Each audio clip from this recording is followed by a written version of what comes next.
এর আগে আমরা শিখলাম যে সমস্ত ডস ইন্টারনাল কমেন্টসগুলো, সেটা হচ্ছে যে cls, ডেট, টাইম এবং dir/p এবং /w।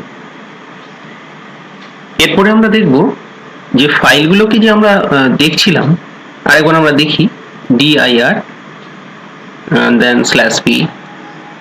তো ফাইলের নামগুলো দেখো সবই কিন্তু হ্যাপাজার্ড, তো এতে আমাদেরকে খুঁজতে অসুবিধা হয়। তো এগুলো, এই ফাইলের নামগুলোকে যদি আমরা সর্টিং করতে পারি, অর্থাৎ সাজিয়ে যদি দেখতে চাই ফাইল এবং ফোল্ডারের নাম, এছাড়া আমরা এটাও দেখতে হতে পারে যে আমাদের ফাইলগুলোর সবচেয়ে লোয়েস্ট সাইজ যেটা, অর্থাৎ বাইট যেগুলো, সেগুলো সবচেয়ে উপরে থাকুক, তারপরে বেশি, তারপরে বেশি, এবং সবচেয়ে লার্জ ফাইলটা সবচেয়ে তলায় থাকুক। কিংবা আমাদের টাইমগুলোর দিক থেকেও আমরা কিন্তু সর্টিং করতে পারি, যে ওল্ড টাইমগুলো আগে, নিউ টাইমগুলো নিচের দিকে, বা নিউ টাইমগুলো উপর দিকে, ওল্ড টাইমগুলো নিচের দিকে। এছাড়া ডেট অ্যান্ড টাইম, যেটা একই কথাই বললাম। এছাড়া আমরা এটাও করতে পারি যে ফাইলগুলো এবং ফোল্ডারগুলো সব আলাদা আলাদা হয়ে থাক। যেমন এখানে লিস্টে উপরে একটা ফোল্ডার দেখিয়েছে, তারপর মাঝখানে কতগুলো ফাইল দেখিয়েছে, তারপর আবার নিচে দুটো ফোল্ডার দেখিয়েছে। তো এগুলোকে যদি আমরা গ্রুপ ওয়াইজ করতে পারি, তাহলেও কিন্তু আমাদের ক্ষেত্রে কোনো ফাইলকে, কোনো ফোল্ডারকে খোঁজা সুবিধা হয়ে যায়। তো সেটা যদি আমরা করতে চাই, তাহলে আমরা dir এর একটা স্পেশাল সুইচ ইউজ করব, সেটা হচ্ছে /o। ও মানে হচ্ছে শর্ট, SORT। তো SORT শর্টের ওটাকে নেওয়া হয়েছে এখানে। তাহলে dir/o মানে হচ্ছে সর্টিং করব বা সাজিয়ে দেখব। কিন্তু সাজিয়ে দেখব বললেই হবে না, এখানে এর আরো কিছু হিন্টস তোমাকে কম্পিউটারকে দিতে হবে। যেমন আমি কি হিসেবে সাজাবো, না ফাইলের ফার্স্ট নেম অনুযায়ী সাজাবো, না ফাইলের লাস্ট নেম অনুযায়ী সাজাবো, না ফাইলের সাইজ অনুযায়ী সাজাবো, না ফাইলের ডেট অ্যান্ড টাইম অনুযায়ী সাজাবো, না ফাইল এবং ডিরেক্টরিগুলোকে গ্রুপ অনুযায়ী সাজাবো। তো যদি আমরা প্রথম থেকে দেখি একবার, ফাইলের ফার্স্ট নেম অনুযায়ী যদি সাজাতে চাই, লাস্ট নেম নয় কিন্তু, ফার্স্ট নেম অনুযায়ী যদি সাজাতে চাই, তাহলে আমরা ইউজ করব ON, N ফর হচ্ছে নেম অর্থে প্লাস ফার্স্ট নেম। এবার যদি অনেক ফাইল হয়ে থাকে, তাহলে আমরা /p ইউজ করব। যেহেতু আমাদের এখানে লিস্টটা ছোট, সেহেতু /p ইউজ করার কোনো প্রয়োজন নেই, আমরা এখানে /p ইউজ করছি না। And then enter.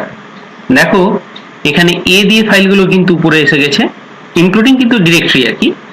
তাহলে A দিয়ে ফাইলগুলো, এবং C দিয়ে, তারপরে D, তারপরে H, তারপরে S, W। দেখো এটাকে ফাইলের ফার্স্ট নেম অনুযায়ী সাজানো হয়ে গেছে। এখন যদি আমরা বলি যে না, আমরা ফাইলের লাস্ট নেম অনুযায়ী সাজাবো, তাহলে dir/o তো দেবই, ও মানে হচ্ছে সর্টিং করবো। কিভাবে নাম দিয়ে সর্টিং করবো? E দিয়ে সর্টিং করবো। E মানে হচ্ছে extension name, E for extension name. তাহলে এক্সটেনশন নেম অনুযায়ী যদি সর্ট করি, তাহলে দেখি কি হচ্ছে। এক্সটেনশন নাম অনুযায়ী সর্টিং করলে এদের কোনো এক্সটেনশন নাম নেই, তাই জন্য এদেরকে উপরে দিয়েছে। তারপরে দেখো এটা 3, and then B, তারপরে C, তারপরে S। এইভাবে আমরা ফাইলের এক্সটেনশন নেম অনুযায়ী সর্টিং করতে পেরেছি। ফাইলে যদি সাইজ অনুযায়ী সর্টিং করতে হয়, তাহলে আমরা লিখবো dir/os, এন্টার। দেখো সবচেয়ে স্মলেস্ট বাইটের এটা। আর আমরা তো আগেই বলেছি যে ফোল্ডারগুলোর ভিতরে না ঢোকা পর্যন্ত এই ফোল্ডারের সাইজ আমরা বুঝতে পারবো না। সেই কারণের জন্য দেখো কোনো ফোল্ডারের কিন্তু সাইজ বাইরের থেকে শো করে না। এর মধ্যে ঢুকলে হয়তো আমরা বুঝতে পারবো যে এর মধ্যে কি ফোল্ডার আছে বা সাব ফোল্ডার আছে, কি কি ফাইলস আছে, তাদের কিন্তু একটা আমরা সামারি পেতে পারি যে তাদের টোটাল সাইজ কত আছে। কিন্তু একটা ফোল্ডারের বাইরের দিক থেকে কিন্তু আমরা কোনো সাইজ দেখতে পাবো না। যাই হোক, তাহলে এটা হচ্ছে সবচেয়ে স্মলেস্ট ফাইল, তারপরে লার্জেস্ট, অ্যান্ড দেন সবার শেষে দেখো একটা লার্জেস্ট ফাইল আমরা দেখতে পেয়েছি। তাহলে এটা গেল তো ফাইলের সাইজ অনুযায়ী। আমরা যদি ডেট এন্ড টাইম দিয়ে দেখতে চাই, তাহলে আমরা করবো dir/o and then D for date and time। যখনই আমরা দেবো, তাহলে দেখো এখানে সবচেয়ে পুরনো ফাইলটা উপরে আছে, তারপরে দেখো সবচেয়ে নিউ ফাইলগুলো নিচের দিকে রয়েছে। তাহলে আমরা এটা ডেট এন্ড টাইম অনুযায়ী আমরা এখানে সাজাতে পারলাম। এখানে টাইমটাও দেখো ঠিক ওইভাবেই সাজানো হয়েছে। তাহলে ডেট এন্ড টাইম অনুযায়ী আমরা সাজাতে পেরেছি। এখন আমরা চাইছি যে ফাইল এবং ফোল্ডারকে গ্রুপ অনুযায়ী দেখতে, তাহলে আমরা লিখবো dir slash O and then group মানে হচ্ছে জি। যখনই আমরা এন্টার দেবো দেখতে পাবো যে দেখো ফোল্ডারগুলো সব এক জায়গায় হয়ে গেছে, ফাইলগুলো কিন্তু এক জায়গায় হয়ে গেছে। তাহলে এর পক্ষে আমাদের পক্ষে দেখতে খুব সুবিধা হবে। এখন প্রশ্ন করতেই পারো তোমরা যে ফাইলকে যদি অ্যাসেন্ডিং অর্ডারে সাজানো হয় তাহলে ডিসেন্ডিং অর্ডারে নিশ্চয়ই সাজানো যাবে। ঠিক ধরেছ, ডিসেন্ডিং অর্ডারেও সাজানো যেতে পারে। তাহলে তার জন্য কি করতে হবে আমাদেরকে? তার জন্য বিশেষ কিছু খাটনি করতে হবে না, সেটা হচ্ছে dir স্ল্যাশ ও, এটা তো লিখতেই হবে। এবার তুমি যে অপশনটার মানে শর্টিং এর যে টাইপটায় তুমি ডিসেন্ডিং অর্ডার চাইছো সেই টাইপের লেটারের আগে একটা মাইনাস সাইন বসিয়ে দিতে হবে। কি বুঝলে না? ধরো আমরা ফাইলের ফার্স্ট নেম অনুযায়ী ডিসেন্ডিং করতে চাইছি, তাহলে ফার্স্ট নেম অনুযায়ী অ্যাসেন্ডিং আমরা কি ইউজ করেছিলাম? dir slash O and then N. এখন আমরা সেটা কি করব? dir স্ল্যাশ ও তো লিখবই, মাইনাস এন দেব। যখনই আমরা এন্টার দেব দেখতে পাবো ফাইলগুলো কিন্তু নামগুলো সব ডিসেন্ডিং অর্ডারে সাজানো হয়ে গেছে। ঠিক অ্যাজ ইট ইজ আমরা যদি ফাইলের সাইজগুলোকে ডিসেন্ডিং চাই, অর্থাৎ লার্জেস্ট ফাইলটা সবার উপরে, স্মলেস্ট ফাইলটা সবার তলায়, তাহলে আমরা কি করব? তাহলে আমরা লিখব dir স্ল্যাশ ও দেন এস দিলে কি হয়?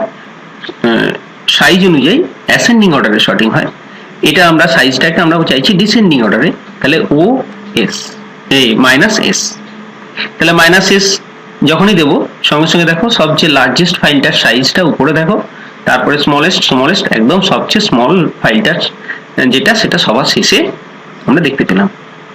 তাহলে এ গেল আমরা অ্যাসেন্ডিং আর ডিসেন্ডিং অর্ডারে কিভাবে আমরা সাজাতে পারি। এখন এর টোটাল আরো dir কিছু সুইচ আছে, সেই সুইচগুলো আমরা দেখে নিই একবার। তো কিভাবে আমরা dir এর বিভিন্ন সুইচগুলোর হেল্প পাবো? যে কোনো ডস কমেন্টেরই যদি তুমি হেল্প চাও তাহলে সেই কমেন্টটার নাম লিখবে অ্যান্ড দেন ফ্রন্ট স্ল্যাশ দেবে and then followed by the question mark, তারপর একটা কোশ্চেন মার্ক দেবে। যখনই আমরা এন্টার দেবো সঙ্গে সঙ্গে স্ক্রিনে তোমরা দেখতে পাচ্ছ যে দেখো display a list of the files and subdirectories in a directory, মানে এটা হচ্ছে dir কমেন্টের কাজ কি। dir এর এটা হচ্ছে সিনট্যাক্স, অর্থাৎ dir যত সুইচ আছে সব সুইচগুলো কিন্তু এখানে দেখাচ্ছে। তো এখানে একটা এক এক করে একটু একটু করে কথা বলি।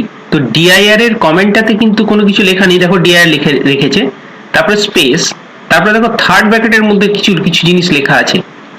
দেখো এই থার্ড ব্র্যাকেটের মধ্যে লেখা আছে সব। এই থার্ড ব্র্যাকেটের মধ্যে লেখা জিনিসটা মানে হচ্ছে এটা অপশনাল, এটা তুমি ব্যবহার করতেও পারো নাও করতে পারো, কিন্তু dir কমেন্টটা ব্যবহার করতেই হবে যদি তুমি লিস্ট ফাইলস এবং সাব ডিরেক্টরি লিস্ট তুমি যদি দেখতে চাও। তাহলে এই থার্ড ব্র্যাকেটের মধ্যে যেগুলো লেখা আছে এগুলো সব বললাম অপশনাল, অর্থাৎ dir দিয়ে তুমি যদি পার্টিকুলার একটা ফাইলের নাম জানতে চাও বা ফাইলের নাম দিয়ে তুমি যদি খুঁজতে চাও যে ওই ফাইলটা আদৌ আছে কিনা, তাহলে আমরা স্ট্রেপ dir then space and then file name. তুমি যদি বলো যে না এই ফাইল নেমটা কোন ড্রাইভে আছে, মানে কোন ড্রাইভে আছে কিনা সেটা যদি খুঁজতে চাও, তাহলে তুমি কিন্তু লিখবে dir স্পেস এই ড্রাইভের জায়গাটাতে তোমরা ড্রাইভ লেটারটা লিখবে, অর্থাৎ সি ড্রাইভে না ডি ড্রাইভে না ই ড্রাইভে সেটা কোথায়।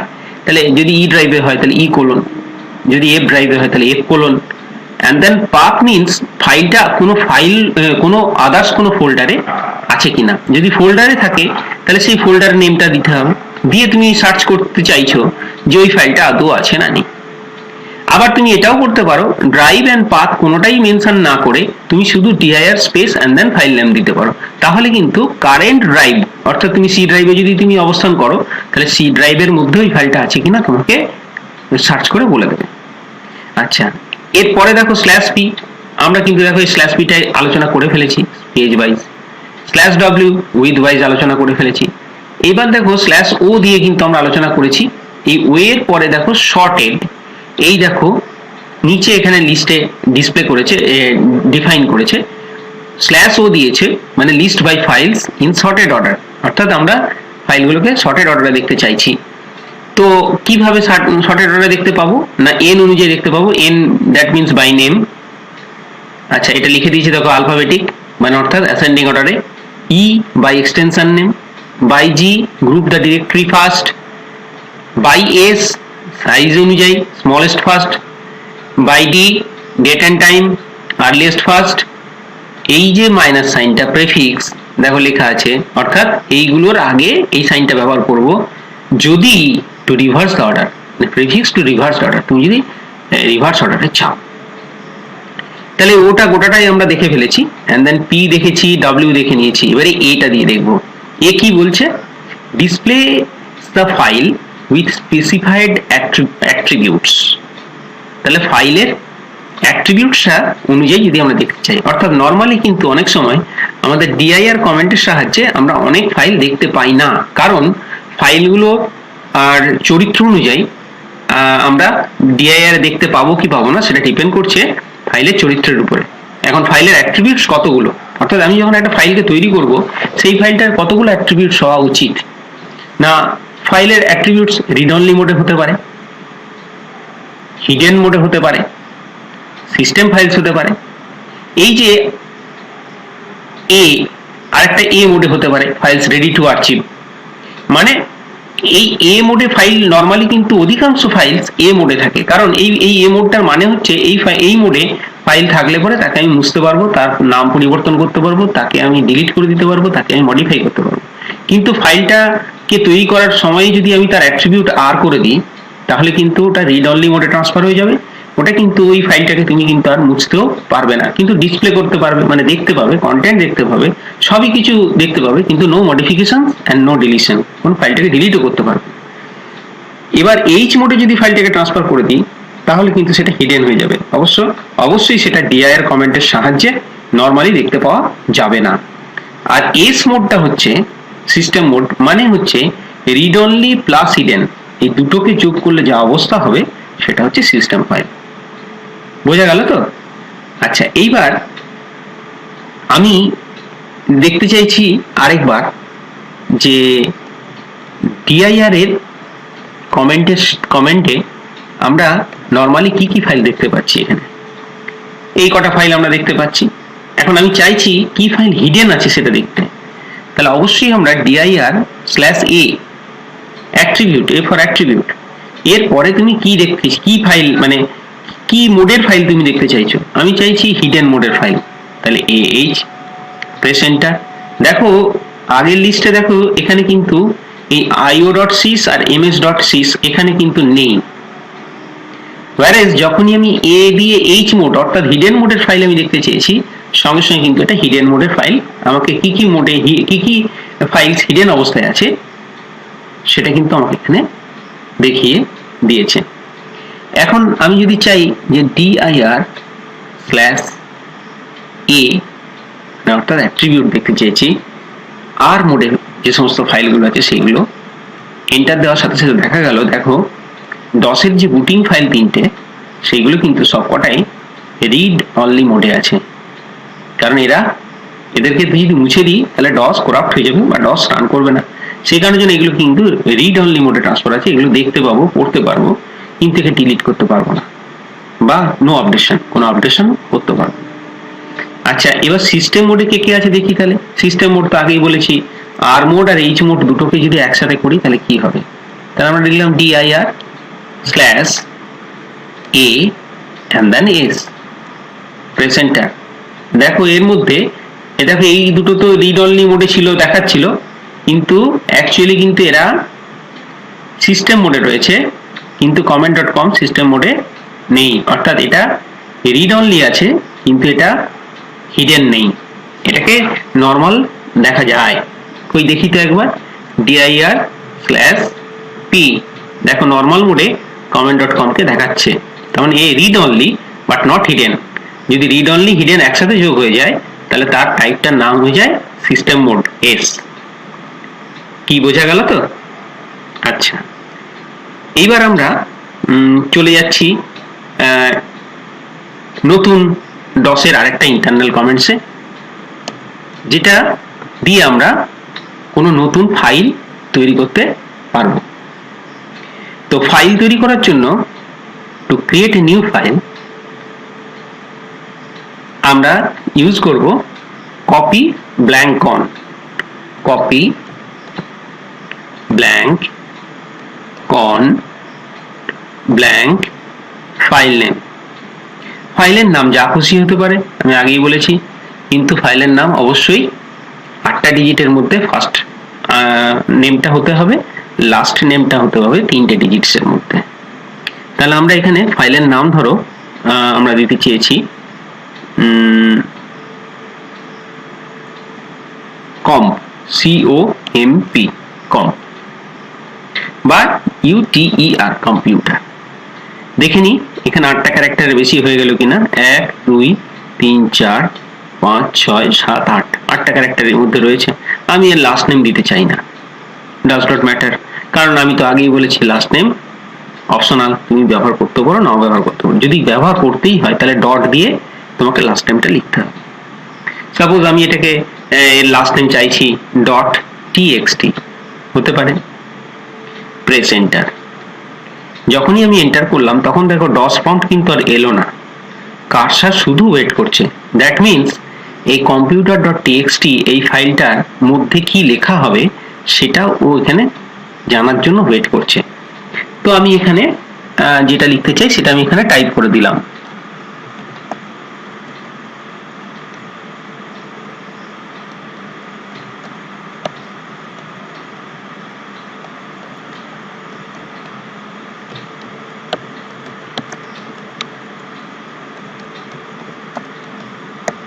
টাইপ হয়ে গেছে,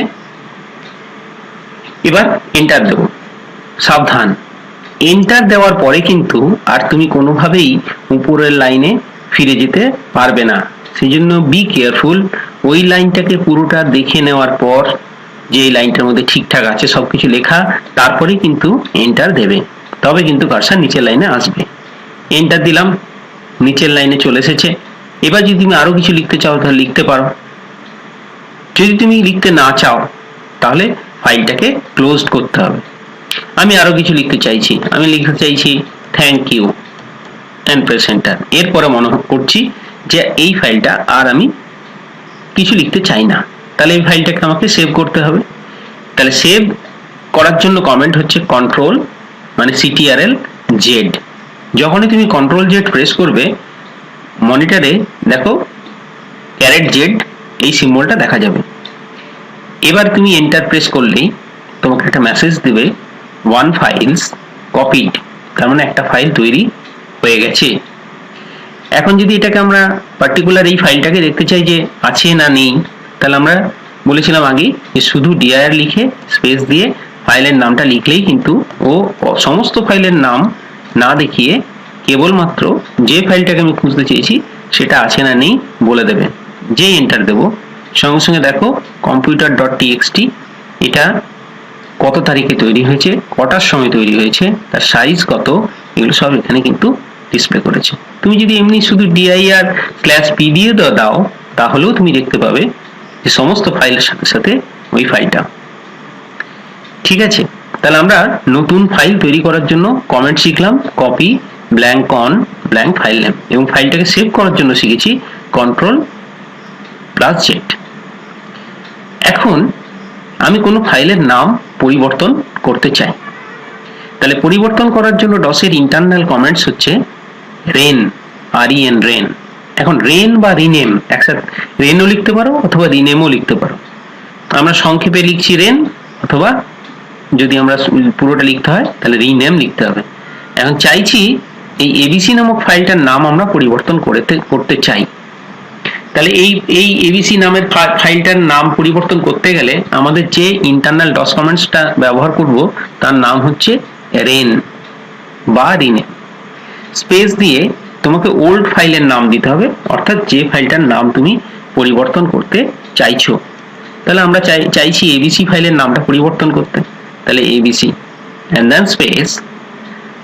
এরপরে তাহলে রেন লিখলাম, স্পেস দিলাম, ওল্ড ফাইলের নাম লিখলাম, স্পেস দিলাম। এবার আমাদের লিখতে হবে নিউ ফাইলের নাম, অর্থাৎ এই ফাইলটার নাম কি করব। না, এই ফাইলের নাম আমরা দেব কলকাতা, তাহলে কলকাতা। তাহলে সিনট্যাক্সটা হচ্ছে রেন, তারপরে স্পেস, তারপরে ওল্ড ফাইল নেম, তারপরে স্পেস দিয়ে new file name, and press enter. ফাইলটার নাম কিন্তু পরিবর্তন হয়ে গেছে। কি করে বুঝবো? dir লিখে আমরা আবার দেখতে চাই। dir লিখে দেখলাম যে কলকাতা নামে ফাইলটা এখানে রয়েছে, কিন্তু এবিসি এখান থেকে গায়েব, অর্থাৎ এবিসি নেই। তো আমি যদি ওই ফাইলটা আছে না নেই আরেকবার দেখতে চাই, dir space and then ABC and press enter, আমাদেরকে মেসেজ দিচ্ছে ফাইল নট ফাউন্ড, অর্থাৎ ওর নামটা পরিবর্তন হয়ে গেছে, ওকে কোথায় খুঁজে পাবে? তো ওই জন্য এখানে ফাইল নট ফাউন্ড দেখিয়েছে।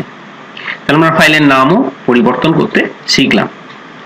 এখন আমরা চাইছি কোনো একটা ফাইলের কন্টেন্টস দেখতে, অর্থাৎ ফাইলের মধ্যে কি আছে সেটা দেখব।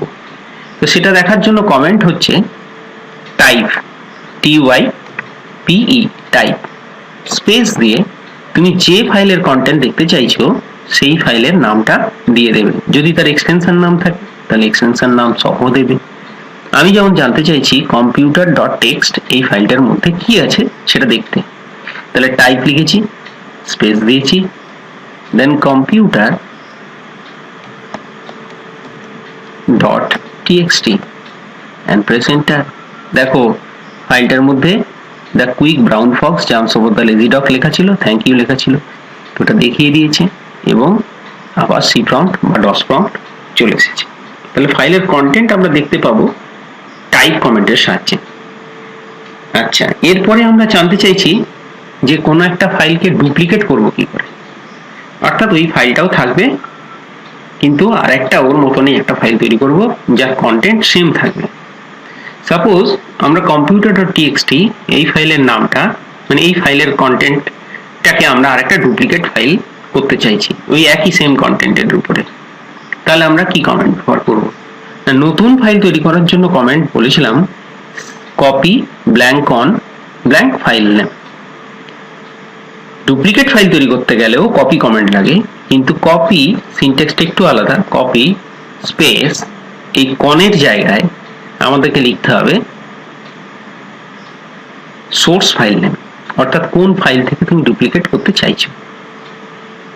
আমরা নতুন ফাইল তৈরি করতে গেলে লিখি কি কপি এন্ড দেন স্পেস, তারপরে কন লিখি।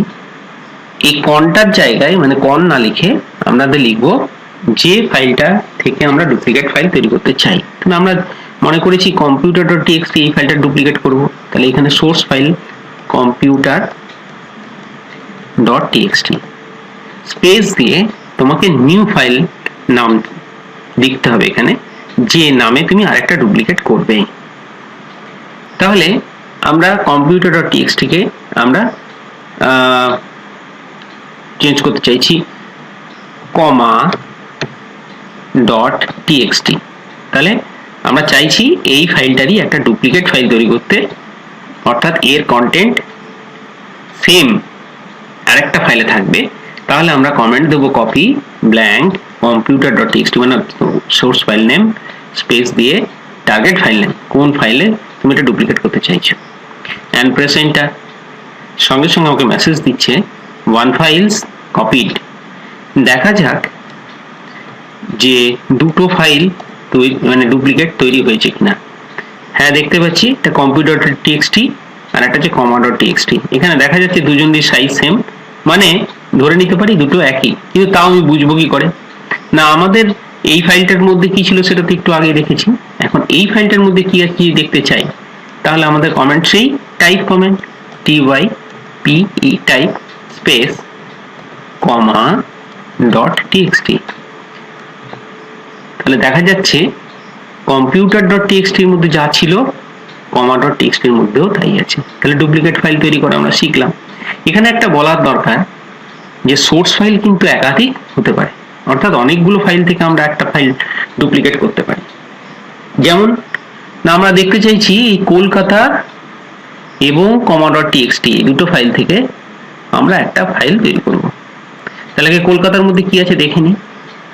তাহলে কোনো ফাইলের কন্টেন্ট দেখতে গেলে কমেন্ট হচ্ছে টাইপ স্পেস কলকাতা, এন্টার।